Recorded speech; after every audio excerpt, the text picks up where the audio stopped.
গ'ল 1200 টকা এতিয়া ওদা এইটো স্ক্ৰীনখন গ'লগৈ নহয় আজি পৰি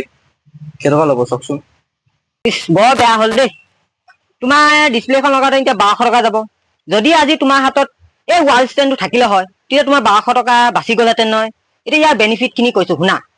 তুমি যদি এনেকে চাৰ্জত লগাই ৱালৰ ওচৰত থৈ দিয়া আৰু এনেকে হেং কৰি দিয়া তোমাৰ মোবাইলটো একদম পুৰা সেফটি হৈ থাকিব 100% সেফটি আৰু লগতে এনেকুৱা ঘৰৰ আৰু বাইকৰ চাবিবোৰ এনেকে হেং কৰি থবা যাতে তুমি পটককে পোৱা হেৰাই নাযায় তোমাৰ মোবাইলো সেফ চাবিও সেফ বুজি পালা আৰু ইয়াৰ দুটা ভেৰিয়েণ্ট আহে এটা সিঙ্গল ভেৰিয়েণ্ট আৰু এটা ডাবল ভেৰিয়েণ্ট এটা সিঙ্গল এই সিঙ্গল ভেৰিয়েণ্টটো যদি সিঙ্গল হৈ যায় তোমাৰ বেডৰ কাষত তোমাৰ অফিসত লগাই থোৱা আৰু তুমি যদি ডাবল হয় তোমাৰ ঘৰত দুটা মোবাইল আছে তেনেহলে লৈ যোৱা এই ডাবল ভেৰিয়েণ্টৰ ৱাল ষ্টেণ্ড কাৰণ এইটো বহুত ইম্পৰ্টেণ্ট বস্তু তোমাৰ 1200 টকা বাচি যাব জানা তেনেহলে এনেকুৱা ধৰণৰ এচেসৰিজবোৰ পাব হলে আপোনালোকে যোগাযোগ কৰক ওল্ড বালিবাৰত থকা MR এন্টাৰপ্ৰাইজ তলত নম্বৰ দি থোৱা আছে জলদি আহক আৰু এনেকুৱা বস্তুবোৰ ক্ৰয় কৰক